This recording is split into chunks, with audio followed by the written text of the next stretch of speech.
the Rings of Power. The news is the silence is deafening here. So, thank you. It says Amazon's silence is violence. It is. So it's it says, violence against the audience. Lord of the Rings of Power audience shrank every single week that the show was on the air. Big shocker, right? Okay, we already knew this, but they were doing everything they could to cover it up, fudge the numbers, and project that this was a success. And it was a definitive failure and a horrible investment for Amazon. Not even fudge the numbers. They just didn't talk about it and kept putting out articles about the first 2 weeks. I think delaying reviews by a full week or 72 hours is doing something to fudge the numbers. So it's so basically after week 3, it lost audiences each and every week. So it says, according to an analysis from Variety, Nielsen reports indicate that the show earned 1% fewer minutes streamed every consecutive week, with comparatively few viewers starting the show in the weeks after it premiered. So the interest was high at the beginning, but nobody got to week 3 and heard, well, I heard the show's doing really, really well. Maybe I should start. No, because they're smart. They're not dumb. The show also seemed to have its largest drop-off after its first 2 weeks, which showed a decline of around 20%. This suggests that a good amount of viewers who streamed the Rings of Power early on just gave up soon afterwards. But us brave souls, and we really didn't want to finish the show. Like, every week it was painful. Every episode seemed to get more and more mind-numbing. I didn't even hate it in the first 4 or 5. It was like when they got into episode 5. The first 2 or 3 more those were tolerable. After that, it was just real bad. A little bit of behind-the-scenes baseball. Us 3 work up here in the studio. One day it was just me and Brett was like, "Oh, I gotta watch it before the show." It was the dialogue was so bad. I never do this. I picked up my laptop and I went to work downstairs. The dialogue was bad because they were trying to imitate the high prose that Tolkien used, and it just didn't land, and they did a horrible job of doing that, and it almost felt like a mockery of the original work. And I was just realizing this last night. I was listening to this podcast of a Tolkien fan who said that that high language belies the depth and composition of the story, and so in comparison it elevates Tolkien's work. Yes. And it degrades it's more about immersion in the universe. The high language helps you get immersed in the story, and then in comparison he talked about how Harry Potter was in more of a modern day tongue and it wasn't written in that way, and that also belies the depth of the story. It took place in 1997. Yeah, exactly. There's a great meme. It says I know for a fact that there's no way that Harry Potter took place in 1997 because not one character mentioned the unbelievable 5-year championship Bulls run of the late 90s. So it says, while Nielsen metrics only measure U.S. viewership connected to televisions, excluding viewers streaming on other types of devices, the visible downward trend is notable in the trade's analysis, which sees it as problematic for the show's future growth. Yet the Rings of Power is still making a victory of its early impressive viewership numbers. Remember when we did that story, which feels like a lifetime ago, where they're like, even if it's a failure, we're going to call it a success. Based. Right. I don't... There's 5 more seasons of this. 4 more, sorry. Well, the reason they said that is because they made such an incalculable investment of their resources. By the end, the only watchers are just going to be weeping Brett and Mary. Basically. Who is sticking on this ride that long? It's going to be a decade from now when they finish this show. So it says, however, the show saw a spike in demand after the October 14th finale, which I guess could see some type of influence going into season 2, but it'll be 2 years before this comes out. Because even knowing that they were tied down to making 5 seasons, they only started shooting for season 2 well after the premiere of season 1, when they should have been in production before season 1 even released. And they moved everything from New Zealand to Britain or to the UK. It's all very haphazard for a project involving this amount of money. Yeah. So it says, and then in the 3 weeks since the first season finale, the company has been just as quiet, with only a line in its Q3 earnings report noting, quote, "The Rings of Power is closing in on 100 million viewers to date." Every episode of House of the Dragon got like 25 million viewers or something like that. I was wondering about how they calculate that, because one Amazon account viewing it, are they counting the number of profiles that are on that account as all viewers? I don't know. Viewers like watching it together? So because that seems like a way that they could be inflating the numbers too. Yep. Well, plus you have to question it in general anyways, because you won't have access to the same to the data they do, like you do with Nielsen ratings. I mean, not even their shareholders have access to the data, which seems they're getting like it misrepresented. Yeah. Nielsen has also measured viewership for the Rings of Power as part of its weekly streaming ratings, though there are multiple asterisks attached to those numbers. Nielsen counts only viewership from the U.S. connected TVs, so mobile and laptop viewings, for instance, are excluded. Streaming viewership is also measured in minutes streamed rather than a concrete number of viewers. Now, this is why I wanted to talk about this number. So, Prime Video original series viewership, week of season premiere in minutes streamed. Rings of Power has 1.3 billion. The Wheel of Time, 1.2 billion. The Boys, 891 million. The Boys season 3, 949 million. The Terminalist, 1.1 billion. Reacher, 1.8 billion. Seriously, dude, I sang that show's praises endlessly when it came out, and I bet you it cost a third, more, a quarter of what it cost to make the Amazon series, to make the Rings of Power. So, following the rumor that Rings of Power's showrunners are going to get replaced, I wonder who is going to be willing to get saddled with a project that's this bound to fail. Yeah. Well, who would want to be involved? They've already ruined it. It never had a chance from the start, obviously. But No. This is a success, whether or not it's a failure. I do want to add a caveat. They do point out that those series, that a lot of those ones like Reacher, all the episodes came out at once, which can affect viewing numbers. So that's okay. It wasn't coming out weekly. So if you open that series, like when I see what you're saying. Yeah, like you got all 8 episodes to watch. Binge watching. Yeah. So there's that's, to be fair, you could binge watch Reacher, which, as I said, out of all things, how hard is it for me to get through stuff that I don't want to watch? And I watched Reacher twice before we even reviewed it. So. Mm-hmm. But a pattern has also emerged in the Rings week-to-week viewership that may help explain Amazon's silence. Until the most recent period measured, the series' minutes streamed decayed each week, albeit by only 1% over the previous 3 weeks measured. So less and less and less. And even if you looked at our reviews, we didn't get more. It wasn't even like we got angry. Like, we probably plateaued in anger in like episode 6. But after that, we just started getting like. You couldn't feel anymore. We gotta finish it. Fatigued pretty easily. And this is amateur shit. Yes, and then like they hired amateurs, first-time showrunners, to do this on a $1 billion budget. We gotta get Jeff Bezos' son on the pod. They had $1 billion invested into this. $465 million on season 1 alone. And they hired nobody actors, had mediocre sets and costumes, and a bunch of backlash resulting in horrible casting. Scripts. Yep.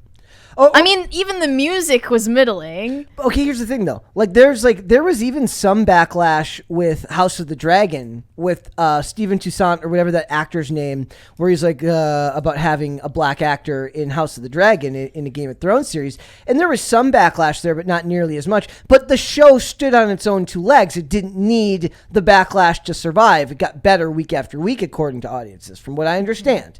Right, so that Man of the Year nomination, for Christ's sakes. That's what? The show's so good. Yes. Got a Man of the Year nomination. Emma. Yeah, and they have a great woman on the Man of. I saw a tweet complaining that Emma Darcy has been like decidedly left out of PR for House of the Dragon, and all of her co-stars have been celebrated over her, and she's been silenced. They did the I was wondering. I can't imagine that's true. The girl from Black Adam, who they didn't announce Quintessa Swindell. They didn't announce as like non-binary until after the movie came out because I think they understood. Why would you need to announce that? Well, because who are you announcing it to? Who asked? They think that they should do that. Darcy has like how? Darcy has like intense resting B-word face, like intense. Yep. Okay, but I do too. No, you don't.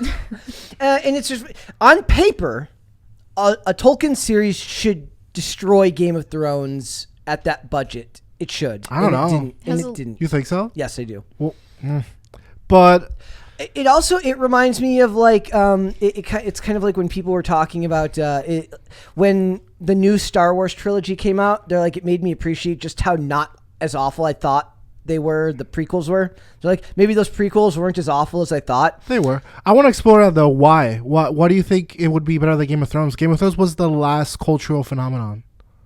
I want to finish my thought here. So it makes me think of people were like, maybe those Hobbit movies weren't as bad as they thought they were. I mean, they were okay and they were profitable. Yes. For this, no. On paper, I think Tolkien still outdoes George R.R. Martin. But when I look at cultural relevance. As an author, absolutely. But so you got to think the typical mode of consumption for Tolkien is reading. The last time that no, the movies bolstered that as much as anything. I understand that the movies in their time were really good, but over a decade ago. I think Tolkien. So Game of Thrones just has more relevance. Yeah. I don't think so. Maybe in a certain generation, and then Tolkien can be appealing to more than it cross generationally. Because they're marketing to 18 to 25-year-olds, right? And what were 18 to 25? 49 is the target demographic. Also, it's family friendly content. It depends. Mainly, other than someone breaking what was his name's arm. Oh, that was gross. Isildur's arm. That's the best part. But on paper, there should be a larger audience for a family, for something family friendly. There should be more people. Given that it's family friendly, and here's something I'm confused about.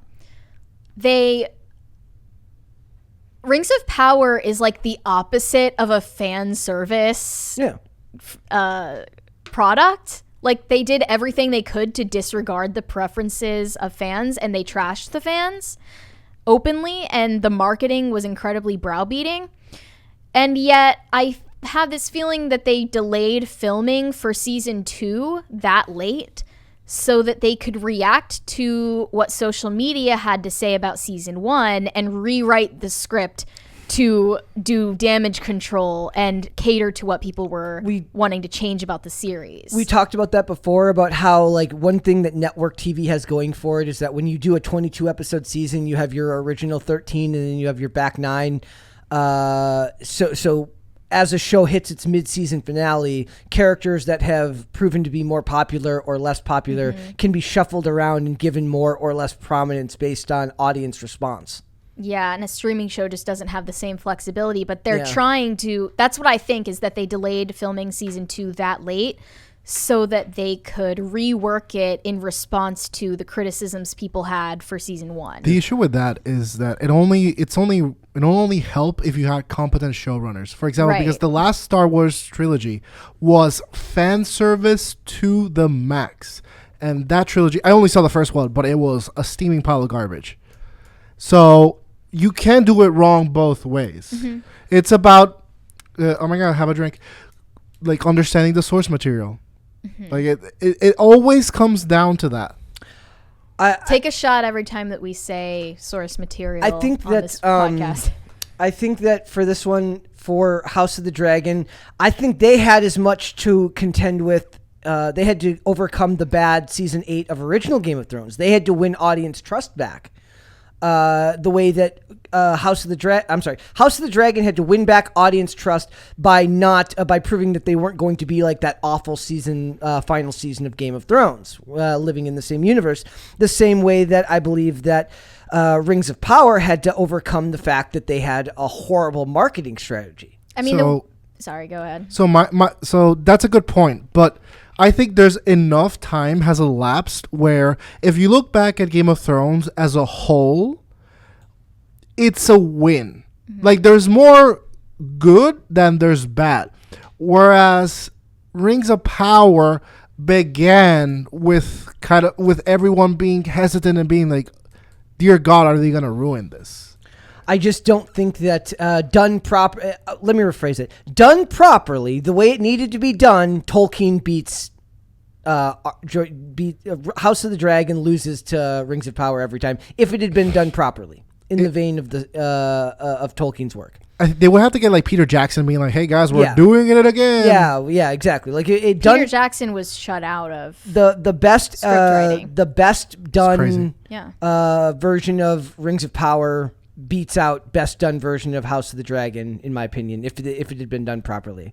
And the fact that it didn't. The way I feel about it is like Lord of the Rings and Game of Thrones. Let it rest in peace and make something new. Yep. Make something new. Good luck. Yeah, I don't know what they'll do next. They're just so intellectually bankrupt and uncreative. I've been like meaning to start the 1984 Robin Hood series from the BBC, but it's like every time I put it on, it's like it looks like it's filmed on like a high-8 camera, and I love it. But you remember the movie?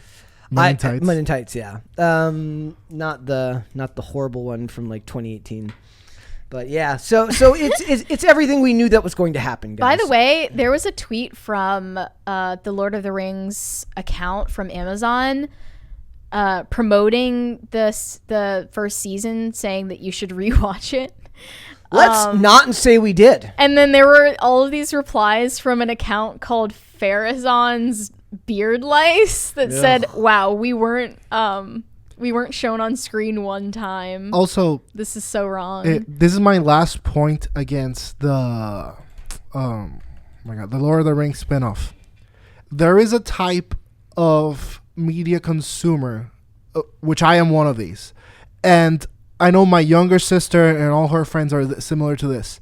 If you market something intrusively, they will absolutely not support it.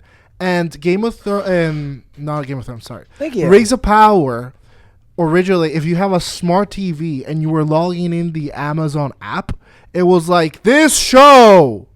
And I have never seen that done with any other product. And I think that there is a type of consumer that is so put off by that kind of advertising that it's like, I will never watch this. Like two in your face. It's like as soon as you tell me to do something, I'm like, I don't want to do it anymore. It's not the same thing where you go to a website, it's a space, and there's some prime real estate that covers it. Whereas I'm going here because I'm explicitly looking for something. And before you get the content you want, hey, by the way, F that, watch this. It's like, no. Mm-hmm. And then it keeps popping up. It's like, stop it. You're the thing that's getting in the way. Yeah, exactly. Like the U2 album. You're the thing that's getting in the way of what I want. That poor U2 album. Do you think anybody actually liked it? You think there's like that one guy in the world who is like, I love this thing? You know, in that song, they count from 1 to, they say 1, 2, 3, 14. He doesn't even count properly. Believe it or not, I don't go out of my way to I've never listened to much He says U2. 1, 2, 3, 14. 1, 2, 3, 14. Like, he can't even get 4 right. Thanks for watching this clip, guys. If you want to see full episodes or follow us on social media, links are in the description below. Bye. Bye.